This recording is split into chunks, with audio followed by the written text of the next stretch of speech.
25 years since the devastating crash of Flight 255, and the questions remain.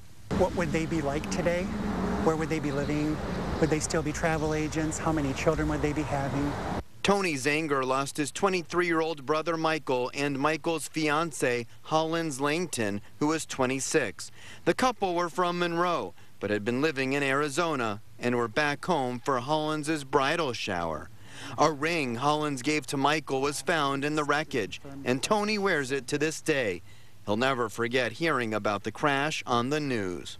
The Northwest plane with a direct flight to Phoenix, Arizona, had crashed at Detroit's Metro Airport, and I panicked. This is her senior picture that she never got to see, because they were sent after her death. Marianne Ratliff lost her only child in the crash, 16-year-old Heidi J. Marianne says she was a little dynamo, an old soul. The teen had been in Ohio visiting her dad. This was the last picture she took before heading back to California. She was buried with her cheerleading uniform. I always kind of equated it like kind of losing your right arm. You get used to functioning without it, but you're always going to miss it. In Erie, Pennsylvania, the Hoffman family had just said goodbye to Christine Hoffman, a lieutenant in the Army who had been home celebrating family birthdays. The world traveler and daredevil had a particularly hard time leaving for the airport. She was not afraid of anything, and that night was the only night in all of her travels and anywhere she's ever gone that she was literally in crushing tears. Just absolutely would not come out of the house. We were sitting in the car waiting for her.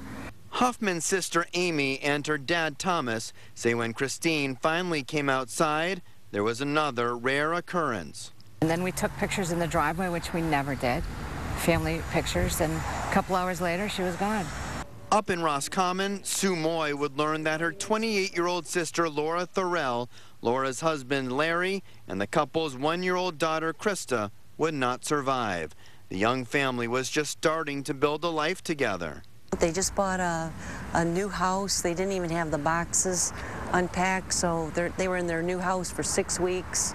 Over the course of the last 25 years, Sue, a school teacher, would use the apparent pilot's mistakes and what she learned about life from the crash to pass on to her students. And I tell my kids that if you're going to do something, do your best, because someone else at the other end may be harmed, and appreciate life, and you may not be here tomorrow. In Romulus, Michael Rosenfield, 7 Action News. And our coverage of today's somber anniversary continues this evening as well. Yeah, so many stories. On Action News at 5 and 6, Michael Rosenfield speaks with the ambulance dispatcher on duty the night of the crash. We're also going to meet the firefighter who found the lone survivor in the wreckage.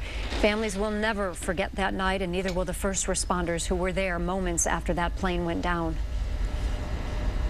Looking down the street, stepping on, unfortunately, some body parts, whatever, and, just trying to look to see if we could, find somebody else to help save. And unfortunately, I mean, there was only the miracle child, and that's it.